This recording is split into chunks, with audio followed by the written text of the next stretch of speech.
I'm Ann Blunt, forage breeder at University of Florida. I'm Cheryl Makoviak. I'm a soil scientist with the University of Florida. My name is Marcelo Valau. I'm the Forage Extension Specialist for IFAS, and here we're at the 2019-2020 cool season forage demonstration plots. Those plots were planted on November 22nd, 2019.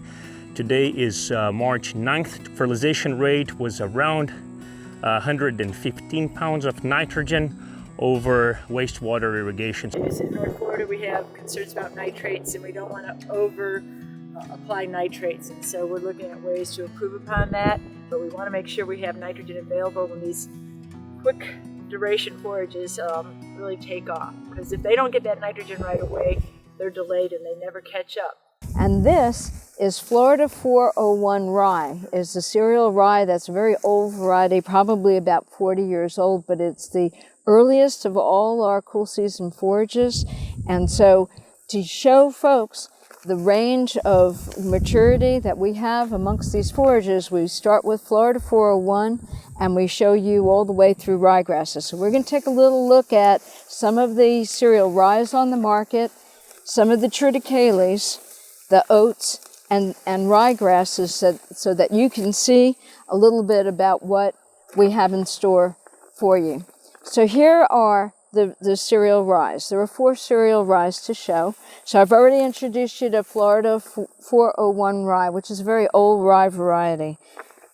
We have just recently released Florida 405 rye. It's derived from Florida 401. It's the same type of maturity. This in March is already past its prime. It should have already been ensiled if you were using this as a silage crop. If you were using it for grazing, you would have wanted something like ryegrass underneath, so that when you utilized all the cereal rye and this started to die back, the ryegrass would be coming out and you'd be able to graze that. But here are the Abruzzi types of rye. So very typically, folks grow Renz Abruzzi, which is this middle of the 3 shorter rye varieties. That is the most commonly grown cereal rye in the southeastern U.S. Over here we have Kelly Grazer's from Alabama, and then over here we have Elbon rye, on my far right.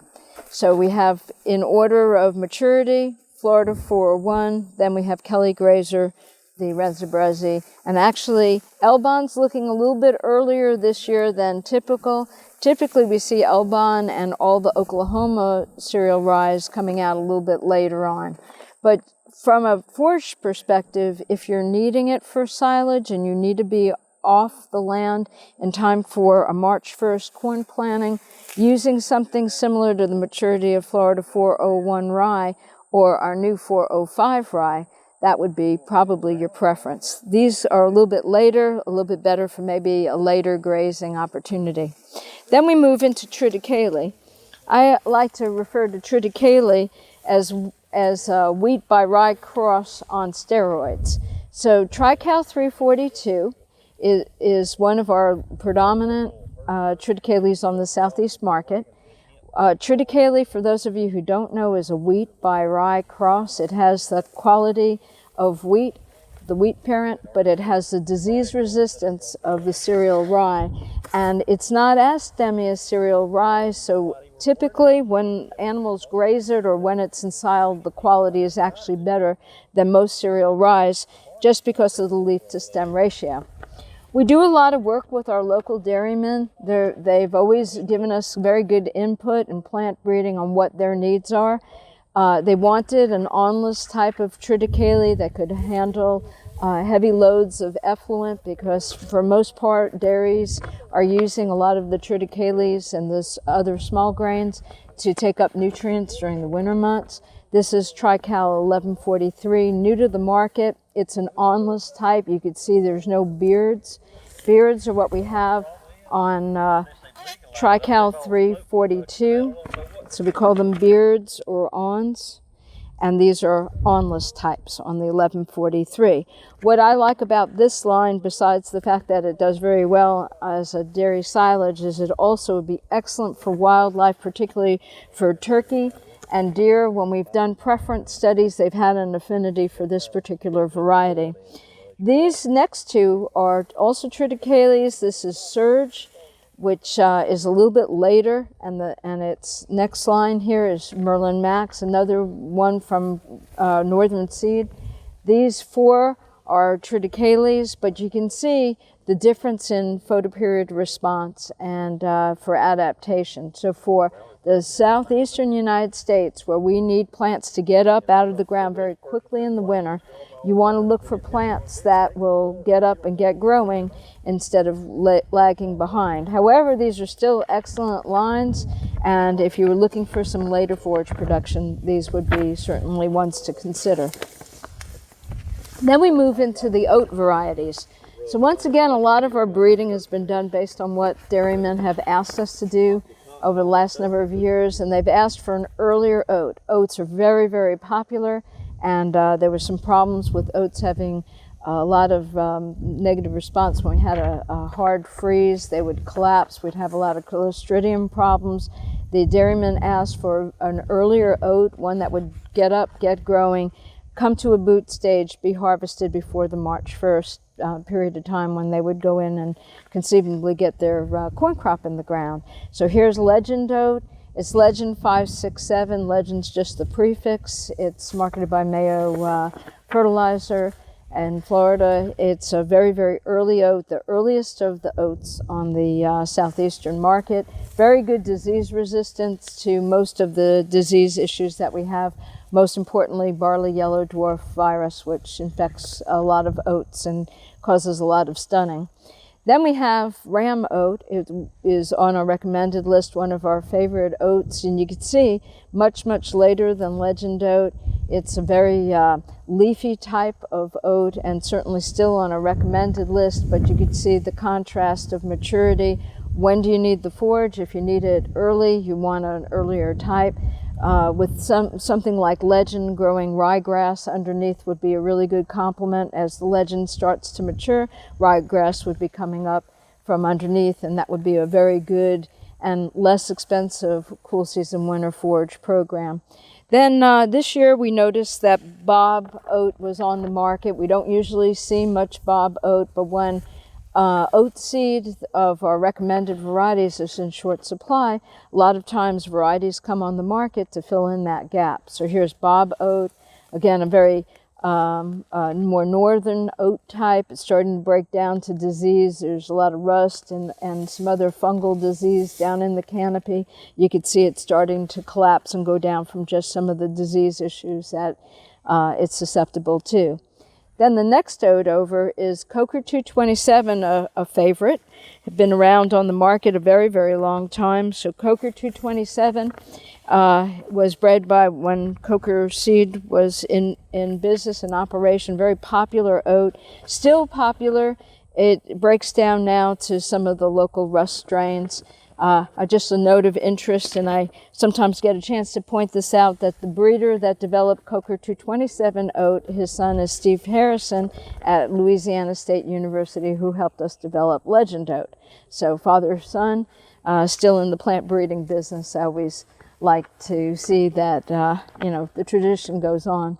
Then we wanted to give folks an example of wheat. So what does wheat look like in a winter grazing program or for silage? There are several newer varieties of wheat on the market that are actually well adapted and are better forage type.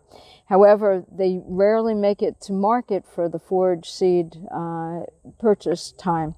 So here is Pembroke Wheat and Gore Wheat, two older varieties that have been on the local market.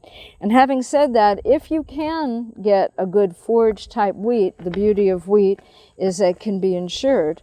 And most of our winter forage crops cannot be insured. So when seed prices are good for wheat, you have the option of grazing your livestock or cutting it for green chop and then removing the animal and letting it go to seed and selling the seed. Or if wheat prices are really superior, then you could just not have the animal entity at all and go strictly for seed production. So a lot of folks look at that from an economic angle, and if it fits best for their operation, particularly if they're row croppers, they might want to consider wheat and insure the crop. Ryegrass, we move into the rye grasses, and when you pan back and look at the other small grains, you could see that the earlier season forage production is definitely with the small grains before you get to the ryegrasses. Ryegrass tends to be about a month later in forage production, although it is the Cadillac of our forages, very, very high quality, certainly give us excellent animal gains, cuts very well for silage.